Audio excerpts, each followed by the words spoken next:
An all-new generation for the VW Microbus, or Bulli as we say in Germany. That stands in Germany for like this small bus, and especially here from VW, not the evil school bully. So this one is the VW T7 as Transporter and Caravelle. Caravelle, the passenger transport, as we see it right here. And you might ask yourself, wait a minute, isn't the T7 already out? Yes and no. So just to give you like a small introduction, because it's really needed. This one here is the new one on the commercial vehicle platform. It's a cooperation with Ford, and we'll also get you a tour of how different is it from the Ford Transit. And then there are the passenger platform vehicles, the VW Multivan, which is not officially called T7, just VW Multivan.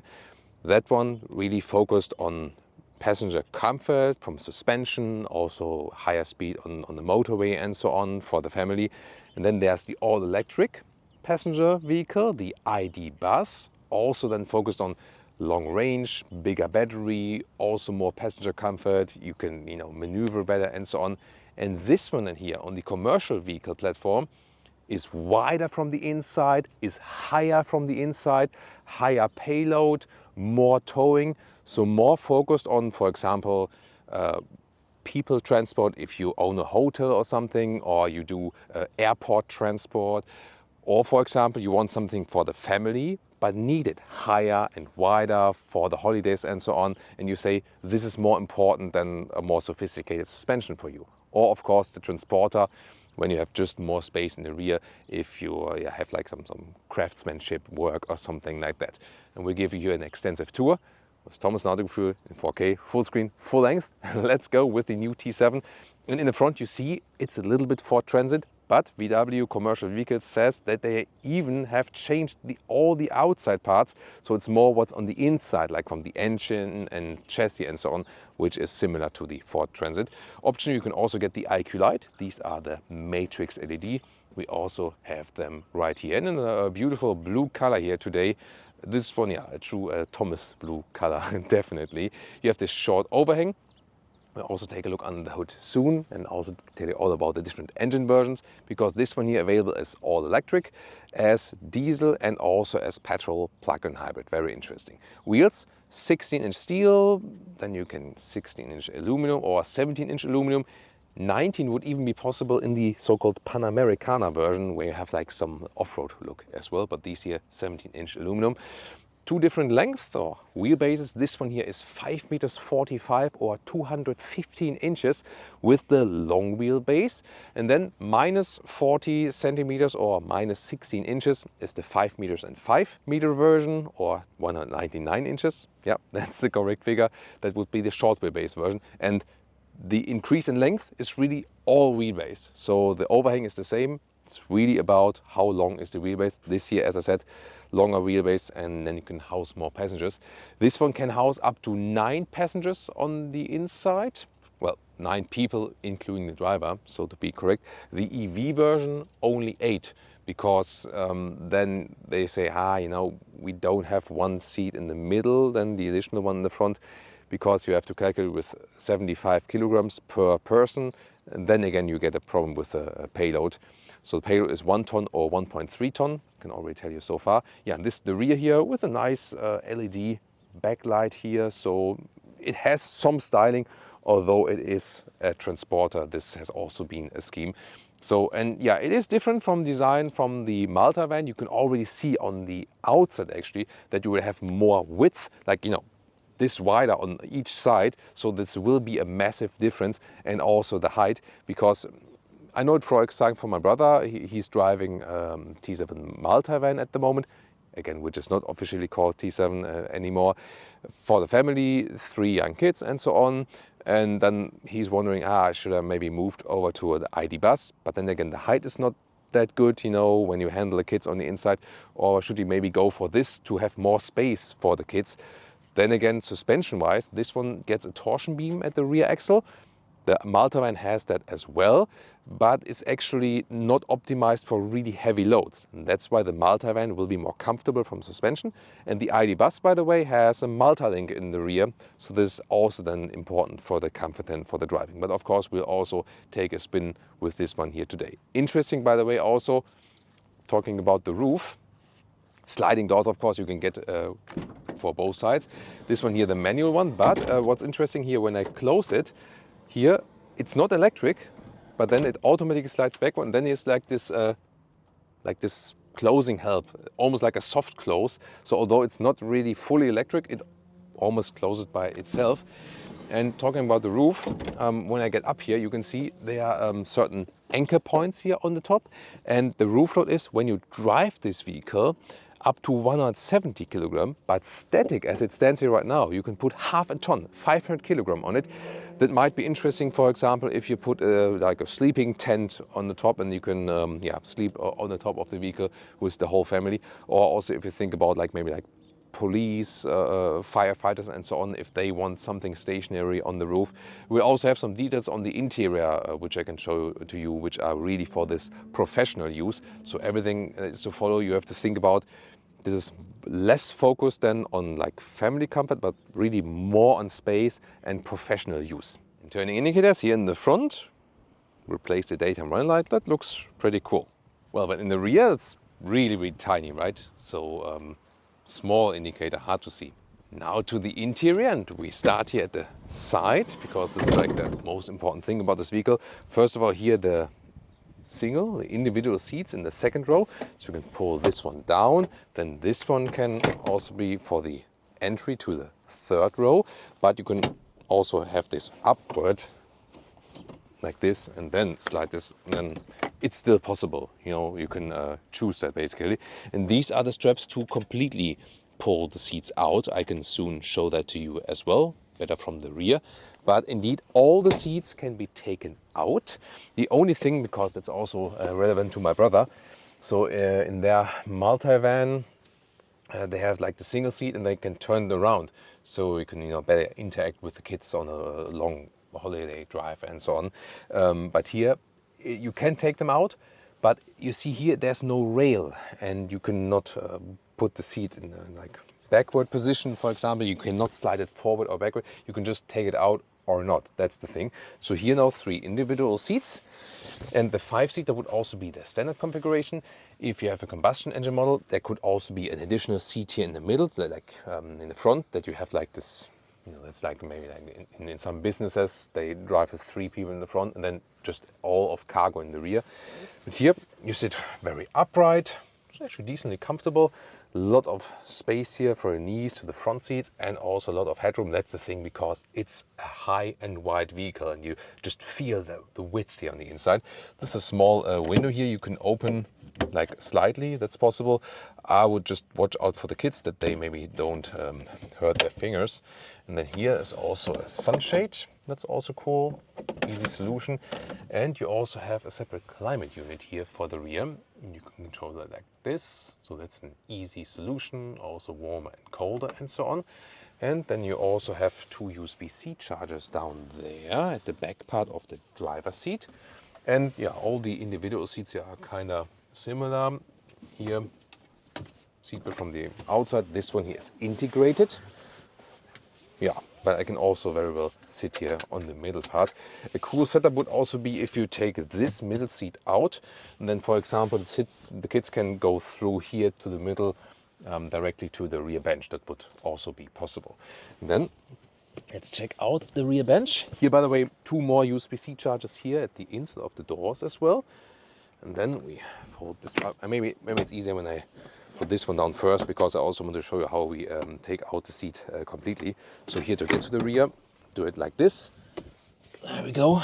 And first of all, I can also put this one down. You can see me better. So here in the 3rd seating row, I can still sit here. Remember, this is here the long wheelbase version. So there you can see that you can really easily house 8 or 9 tall adults here in this vehicle, and also from the headroom, because it's not falling down. In the ID Buzz, it's falling a little bit down with the roof because of the CD value, but here it's actually no problem. So this is the thing about this vehicle. You have massive amounts of space, either for people or for luggage. And I mean, here, even if you have 9 people here, then you still have a lot of luggage capacity there in the rear. We will soon take a look at the trunk. So that's really the thing about this one here.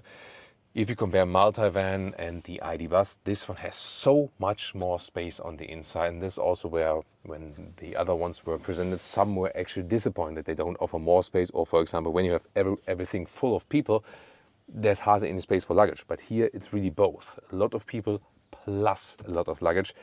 That's the special thing about this one here. And then again, yeah, as I already said, some disadvantages you also, that also come then with this platform. So it's all, again, pro and con. Isofix here, by the way, on the outside for these seats, and for these here, you can see outside as well. The middle one, no, the middle one not. So you have here then 1, 2, 3, 4 seats with Isofix, and here also top tether. That's also possible. So and now to take out the seat completely, I think the easiest solution is so put it back here. So then I pull these 2 straps together. There we go, and then I can take out the whole seat here from the anchors, It's of course really heavy as well, not as heavy as the rear bench there. So let me just try that, not to damage my back, something like that. Yeah, so here you can see, I can carry that one out alone myself. That would be possible, yes. And then you see here, it easily also comes back into place. Take a look at the loading area here. Wide hatch, there we go, and you can also stand underneath it. So 1.89 meters, 6'2". You see here how high this vehicle is actually. You also have and here some light here, and then you can also adjust it then from the from the inside. Also, when you have it closed, for example, it's also possible. Very important. So it's like a button here to open, close the light. The width here, this is also enormous. It's like 1.35 meters or 53 inches in width, and there you can see also the difference then to the passenger-based, like the Multivan or the ID Buzz. This one here is just wider, way wider. This is a massive difference. And then the normal length here in the trunk behind this bench, yeah, is about 1 meter or 40 inches, a little bit longer, like 1.5 meters or 41 inches. And once again, also massive difference here, the height. You can see here, this is like 120 or 47 inches, and it's even more. So when I put it here now, yeah, so here we are at 1.27 meters or 50 inches. So this is also higher, so the interior height also higher than in the Multivan or in the ID Buzz. This is like what makes it so attractive also for the commercial use, like, if you do some craftsmanship and so on. And of course, yeah, whatever you want to load in. Here for the EV version, you would just have the cable here. This like can be secured there. So this is like one possibility. See here, all the luggage is lost somewhat in there. And here for this rear bench, you can fold it down like this. You can also load things through, and you can also, because it's here the passenger version, as we have shown to you, you can also take out this whole bench. There, you have to release here down there. You pull these here on both sides, and then you can take out the whole bench. It's heavy. I can't do it alone. Yeah, you would need like 2 really strong, at least 2 or maybe 3 strong guys to put this one then out, but it's possible. Or women, of course. There are also strong women out there, of course. Yeah, but it's possible, so you can also clean up this whole area. And the total payload is 1 ton here for the EV version and 1.3 ton overall the maximum. And this is also way higher than, once again, than with the passenger versions. And towing is also very important. 2.3 ton for the EV and up to 2.8 ton if you go for like a strong diesel, for example. So this is also, once again, more than the predecessor and also more than the passenger versions. And you have here this retractable towing hook. You press it twice as a fail-safe, and then yeah, you have this automatic mechanism. Yeah, just because it's funny, let me put it back again. It's also, especially here, like with this Ford-based towing hook, we know it from the Ford Kuga recently. It sounds really funny, really loud, but it's good that because it's fully automatic indeed. This is the key fob. We now get to the interior. This is the Ford key fob with the VW logo. And then door closing sound. Why not? Testing also here, but yeah, sounds more basic, honestly. Where you just put the fuel for the diesel and so on, this they made it just closed for the EV version here. The door doesn't open too wide though, I gotta say that, but a lot of storage here, also there, really wide. Interesting is that the top part is even softened up a little bit. That's good for the elbow while driving. Controls in here for the side mirrors. We also have here like this additional blind spot control on the lower part. And what you can also see here, that you have a lot of storage space here, like for cup holders in the front, more storage here and so on. That's also very important. The whole car is animal free. So even the steering wheel is a high grade leatherette and it feels really nicely. So that's good. And either fabric seats as a base or these leatherette seats if you want more like a cleaning solution that's easy to wipe and so on. So both is actually possible, and you can see here you also have a lot of adjustment for the seat. You climb in, and there we go. Here, for example, for the this is like the actually for the back part here of the seat, for the lower part. So you can also release it a little bit more, or make it firmer.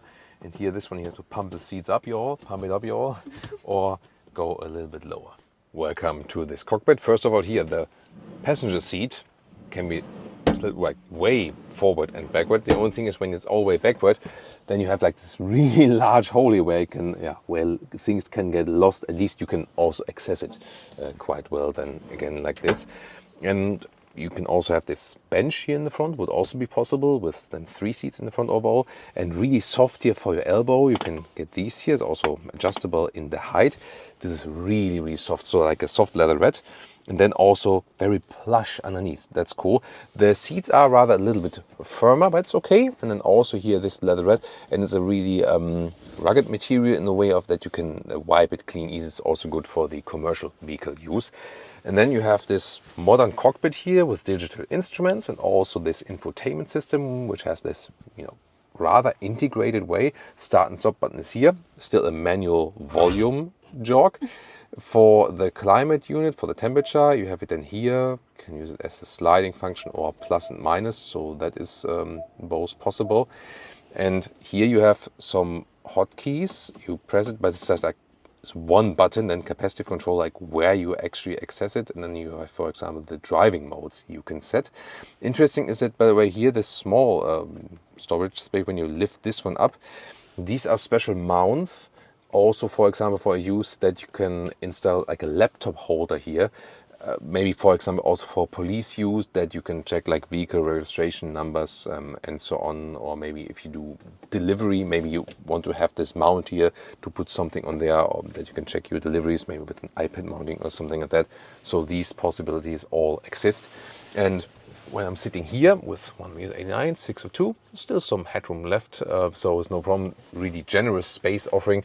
On the passenger side, there's also a light for the mirror, and I can put this one here sideways, and it covers all the way, so it doesn't need to be extended because it's already really, really long. And you've probably already seen they have this VW steering wheel installed here, and it can also be put down, up, in and out, so really wide way. And this is here the switch gear, so drive, reverse, P. This is a very easy solution, and B then in this EV case for more recuperation. So actually most of that is straightforward, and it's also a decently comfortable seating position, upright and so on. I would say, especially in the new ID Buzz seats, I would sit like a little bit more better, a little bit more comfortable, but they're definitely doing a good job so far, especially with this plush armrest here. It's not the same case for the left side, although it's not entirely hard here on the left side, so that's also something they did consider actually. And Leah now shows us the passenger side and also some details of the storage and so on. So, for example, you have this dual glove box, so the lower one, not dampened, not dampened, wow. But you have a top one there, and it goes pretty deep in there indeed. And you also have 2 USB-C chargers here on the right side.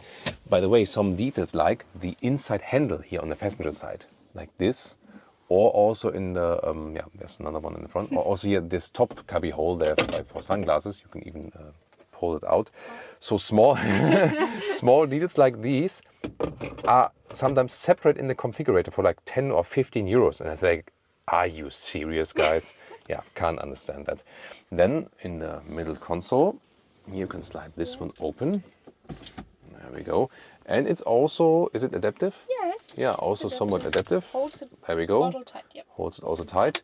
Then you have more USB-C and USB-A charger underneath, 12-volt power supply, and very low bottom there's inductive charging pad, and it's also ventilated actually.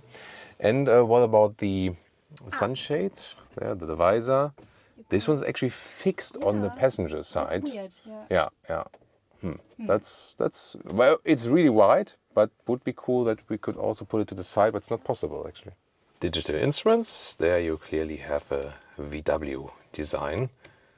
There we go, and can also switch through different functions. And here I either have a classic rear mirror or can also switch here to this camera view. And the main infotainment, well, could be a little bit quicker, could be maybe a little bit more modern, but does the job mainly. Extensive climate functions here, as I said, here for the climate control. There we go. And there's on off.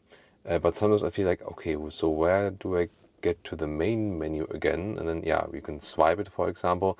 This is then the main view, and you can also go to Apple CarPlay, Android Auto.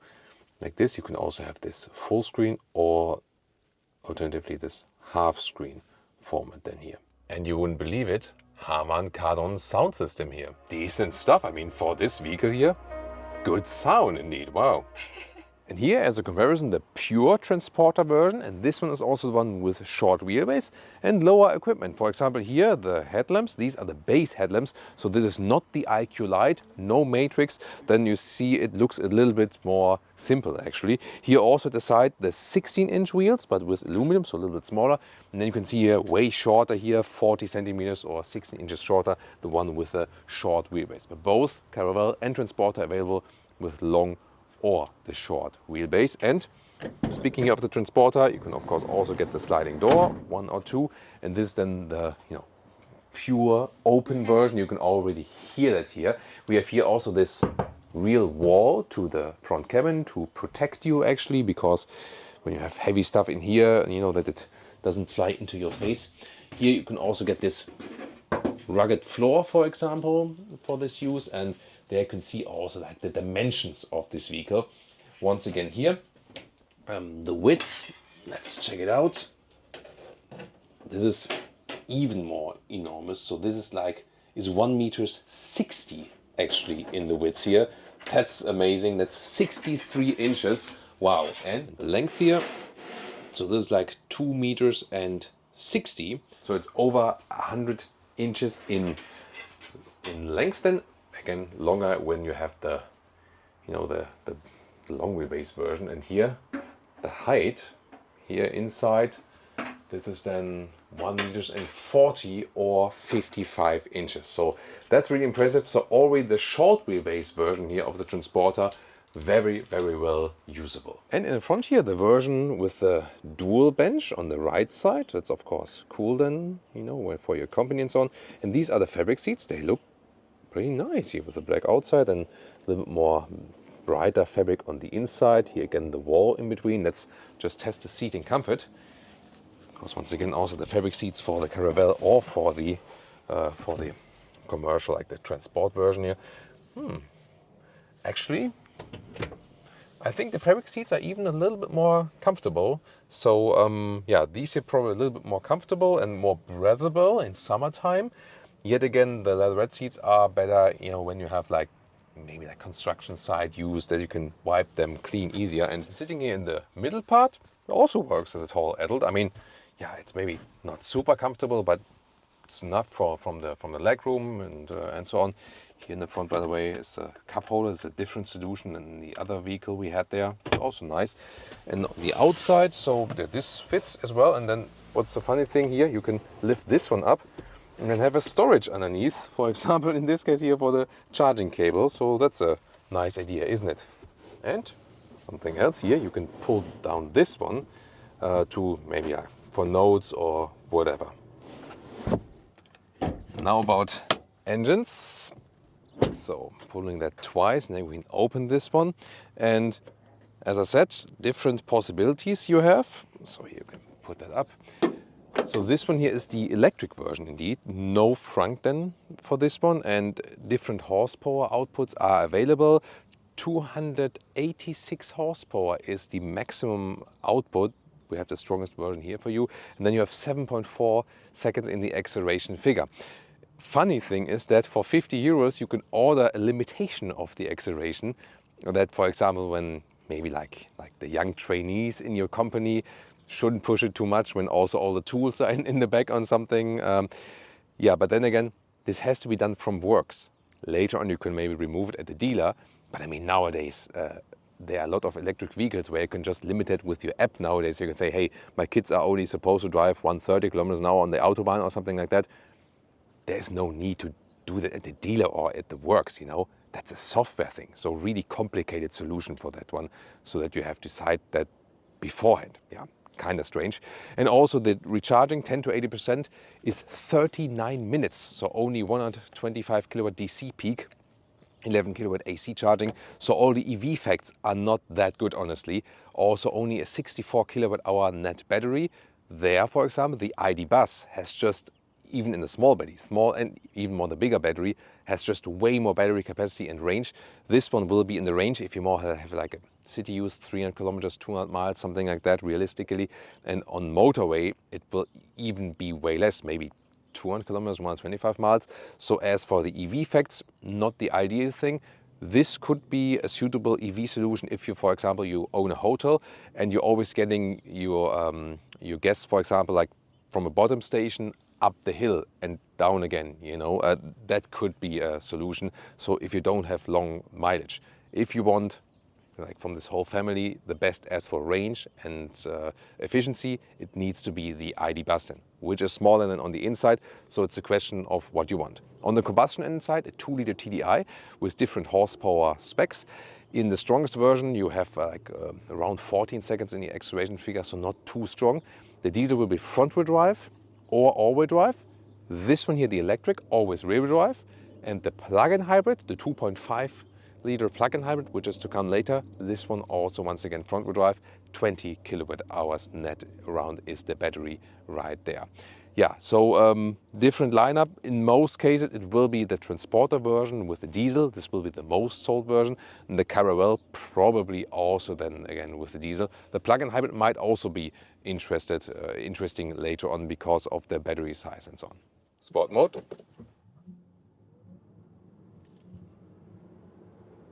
Woo! That was 0 to 60 kilometers an hour here with the strongest EV version. And yeah, as I said, you can also get this limitation, but I don't know if that would make sense for you. So I press here and then I can switch through the driving modes, but I have to confirm that then here in the screen. Here once again the normal driving mode, for example, and talked about the differences, Multivan and also the ID Buzz throughout the review. And the first thing you do notice is that here you still have a commercial vehicle driving feeling. So in the ID Buzz or in the Multivan, they more or less feel like you would be driving a passenger car. Here, just from like how wide it is, how tall it is, also from the acoustics and so on, you immediately know, okay, you're driving like a bus, a truck, you know what I mean? So this is a different driving feeling. And you also hear, especially like from the insulation of the windows, we're not driving very quick, you know, but here, for example, when cars are overtaking us and so on, you hear that it's a little bit louder. Let's see if we can drive a little bit quicker later on. But here now at like city speeds, 60 kilometers an hour, so like 20, 25, 30 miles an hour, hear that the cars are passing. So that would be more silent already in the Multivan or in the ID Buzz. But it doesn't mean that it's hard to maneuver this vehicle. It is relatively easy to drive. You have this split mirror there at the side. That's actually easy to look at and you get all the angles. The steering is kind of light, but it's not that it would be without feeling completely. So you can have fine controls over each degree angle and so on. That's absolutely fine. And I have to say also when maneuvering the car around, and about comfort and suspension, so next to the NVH stuff, suspension is, I would say, rather on a softer tone. And that's in a way surprising because it can carry heavier weight and so on. So, but it's, that was a Ford Transit. So you feel it also in the waves, it's moving and so on. It's evening it out very well. So considering this can also carry really heavy load, I feel the suspension is kind of comfortable. Another interesting point that Leah just mentioned was also that, like, from the noise, like what comes from the ground, from the asphalt, so like the dampening to the asphalt underneath us, this is also more sophisticated in these passenger-based cars, and yeah, a little bit noisier than here in this vehicle here. But I mean, from suspension, from driving, I think it's actually quite fun, and you can also enjoy a longer trip with this one here, because I mean, you sit upright, suspension is evening out the bumps very well, so I'm actually quite happy with that. It's just that some of the NVH is worse than with the passenger platform, but that's of course no wonder so far. EV specific, by the way, so either when you lift your foot off the throttle or the accelerator pedal, maybe just like a slight recuperation, you can see it also here in the instruments, but I can also press it here on the right stall column, press on B, and then we have strong recuperation. So there, big deceleration, and you can then do the most thing like just with one pedal, so you can choose that, and it's also really easy to do that just with one press of this hard button at the right stall column. By the way, here the turning indicator sound, come on. So I mean, it's a very modern vehicle in many respects, but the turning indicator sounds like, I don't know, like this is a real relay, I don't know, from 50 years ago or something like that. Yeah, very interesting. What I want to show you here, some more bumpy roads, and see how it reacts there. Got the 17-inch aluminum on there, plus I said the suspension is rather soft, but even when it gets getting bumpy, it's doing that actually quite well. So maybe even the passenger-based cars are rougher in that respect from the suspension. Also, for example, here, when I'm maybe on the left side, driving here, a little bit soft off-roadish, it's very comfortable when you have the uneven grounds. That is something really remarkable, gotta say that. Of course, there you can also vary a little bit with the wheel choice and so on. And now we do some soft off-roading. It's also like a bump inside the road. Yeah, that's actually fairly comfortable. That's nice. Here you can see, like, you know, how it shakes a little bit. Now really bumpy, but definitely fine, yeah. good comfort in that respect. That's actually cool. And since we have like a freeway here as well, a little bit sandy here to the side, I also want to show you something here. How you can turn in the wheels in the front is amazing actually, and you can almost turn here on standstill. Look at that here, then all the way around. I don't want to get to the deep sand, but here, I mean, I'm almost turning the car completely around on standstill, although it's like 5.5 meters long, or like 215 inches it was. That's astonishing, you know. Of course, here with the EV, I have the rear wheel drive. Yeah, and then the front wheels can turn freely. The question is, of course, how it will be different than with the other versions. And talking about assistance systems, you can see it here on the steering wheel. Of course, it's rather meant for like Autobahn use and so on, but I think it's always a good test here to see when it's a little bit slower speed and also corners and so on, how does the steering react. And you know, since the car in front of me is also being checked, this here, the elaborate assistance systems pack, it's not standard, so I have to go for that one optionally. But so far, it's also keeping me very well in the lane. Let's see, ahead of us is like another corner then to the left. One thing that is missing, I feel, which is present in the Fords, by the way, for example, see, I have to hold the steering tighter a little bit. Now it's to the left. Let's see here. I was issuing like a small warning saying like, it doesn't want that. So here, see, that was too much, that corner, for the assistance systems. But normally, you know, when you're on the motorway and so on, this is where it's working a little bit better. However, you can see that from the VW house, there's a more sophisticated assistance system that could also cope with that. So here, see, this is then also from the Ford Works. What is, however, better with, for example, recently in the Ford Kuga, there you can just press and hold the set button to cancel this speed limiter chime. And this doesn't work here. And you have to go deep in the menu then. I haven't found any like quick hotkey to that yet. If you know more, I couldn't find anything out. So that is something that is easier to deactivate here, deactivating that while driving. This chime when you exceed 1 kilometer an hour, it's like a thing now in all EU and UK countries. Yeah, it's just annoying, and here there's no real way to deactivate it actually. You know, in some more cornery situations, the car is handling it very well. Question is also, is Leah getting sick? I'm fine. She's fine, she's fine, because that's also, you know, like when you are in this large vehicle, maybe with the suspension, but as long as Leah is fine and on the co-driver seat, then it's really good actually. So it's a likable driving feeling actually. The only thing that we just mentioned earlier, when you have a rough surface, yeah, Leah's right. She just mentioned that you sometimes feel the vibration actually from the ground. That is indeed something that is coming more to the cabin than if you would have the Multivan or the ID Buzz. And so there's a cargo version, Caravelle in blue here, other vehicles on the road. But overall, I think the best thing to me is that it's really relaxed, especially from suspension and also evening out these bumps and so on. That's the cool thing. And of course, the downside is that you have like less NVH and so on. So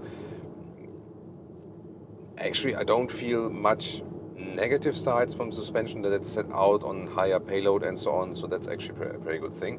And also here, when we are going through more corners and stuff, that's actually pretty cool. You can also just see it now allowed to drive a little bit faster, you know, and this is actually fun. So, and also the seats are holding us quite well, not sliding on them too much. And now when we also drive a little bit quicker, it's not too much wind noise from the front window or something like that. And you also have this nice panoramic view to the front. So this is also a traveling thing. Maybe not necessarily long haul with the EV version here. But if you think about, you maybe use it for leisure and also semi-camping purpose or something like that, it's also nice that you have a good traveling feeling here. Diesel sport mode.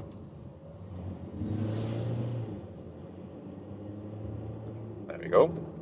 That was like 25 to 60, and I mean, takes time to get going, then the turbo sets in. It's the 170 horsepower version. This one here would be 14 seconds actually, 0 to 100. So you see that, especially after a while, you know, needs some time to get going. Actually, the electric one, of course, way more powerful. But gotta say, it's very well insulated. So jumping from the EV version to the diesel, you don't hear the diesel too much. Also, here at the red traffic light, when we're stationary, then we can do one more acceleration. It's very interesting. Still in the sport mode, and yeah, you here feel some vibrations, but actually not too much. So very well insulated, that you don't have like the biggest difference between diesel and the EV. Now the screen. There we go. Actually, quicker than expected. And yeah, our luggage in the back there was flying now all over the place. But it's also not too loud here in the pure Transporter version, because we have the wall here behind us.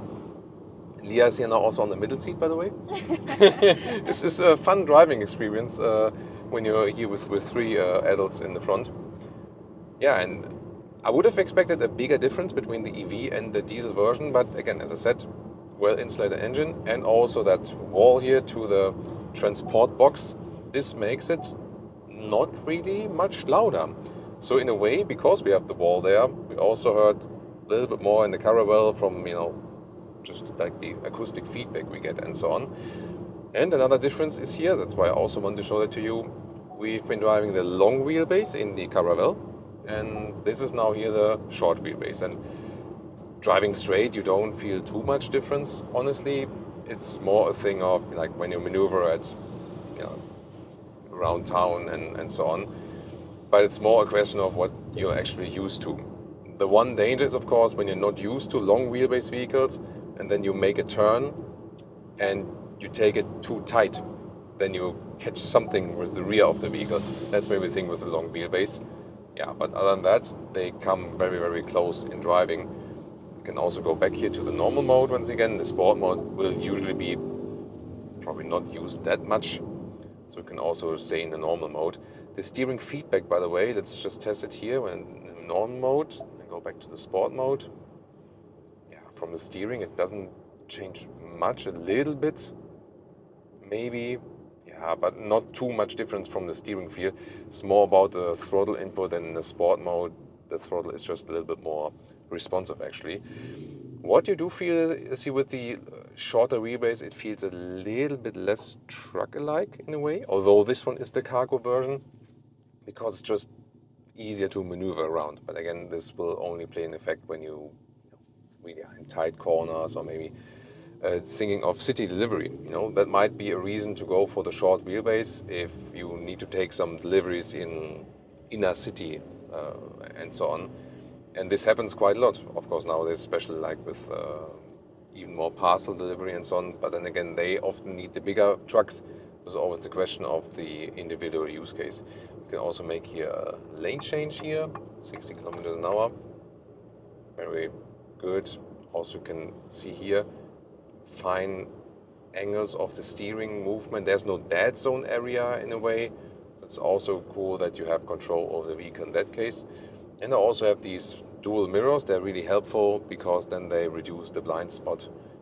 You can use them, of course, while driving here, but you can also use them when you're in the city, that you don't catch anything what is at the side of the road or something like that.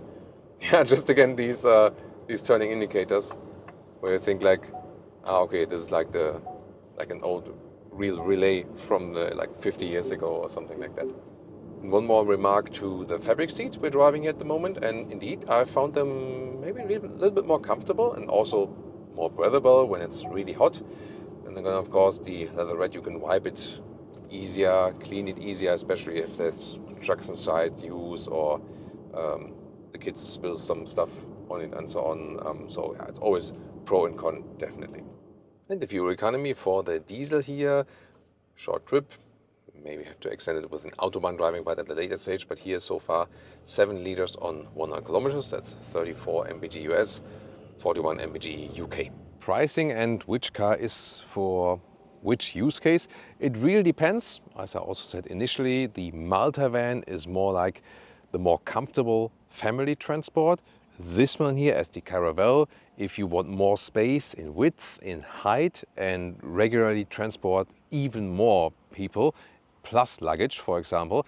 And then as for the electric version, yeah, the ID Buzz just has so much more range, it's so much more efficient. And yeah, here you have more space, but you only have this limited range use, so to speak, because all the EV facts definitely clearly speak for the ID Buzz. So I think as the electric version, this one here does not make too much sense unless you have this very specific use case.